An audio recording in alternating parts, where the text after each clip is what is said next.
کتاب زنده باد او شرم په کتاب د پاسه اوس قرآن لیکلی دی لکه لیکلی دی په فیسبوک کې کنه لیدلی په کتاب د پاسه قرآن لیکلی دی چې دې قرآن له وټ ورکوي بله ځین پکې یو مولا اورېده وایي د الله بندګانو وایي دا د پلانکي مولوي صاحب سره مقابله نه ده وایي دا د نبي علیه السلام سره مقابله ده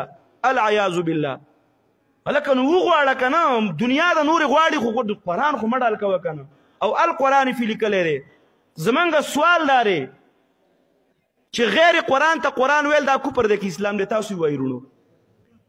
لکه اوس زه د انګریزۍ کتاب راوالم تاسو یم دا قرآن دی نو دا اسلام دی که کفر دی نو موږ چې دا تا کم تصویر ورکړی او ته وایې زه دا قرآن دی که غیر قرآن دی که دا تا کم تصویر ورکړی او دا غیر قرآني نو کتاب دی به یو عام کتاب دی که نه نو کتاب خو د هندوانو ګرنجم یو کتاب دی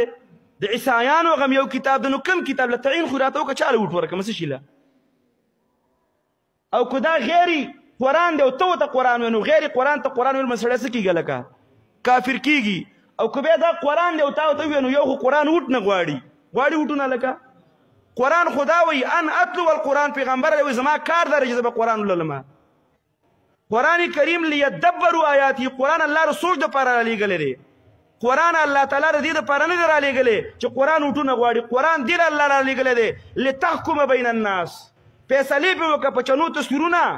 مه وباسه دې ته ضرورت نشته دی او که چېرته کې دا کم تا چې تصویر جوړ کړی دی او دې ته زه قرآن ومنم او د یو ملت دپاره تسلیم کوم نو ستا تصویر پرې دبره دی قرآن تصویر تی د لاندې دی دا ځان له مستقل اهانت د قرآن کې راځي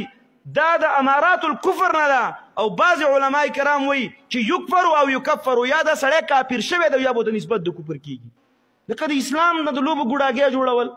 کوه که نه نورې لارې خو بندې نه دي که نو څوک تجارت کوي څوک یو لار څوک بله او دغه کار هم کوي خلک نور نمونه هغه الي په هغو نمونو باندې کار کوي نو به هر حال دا ظلم دی ناروا ده نو قرآن کریم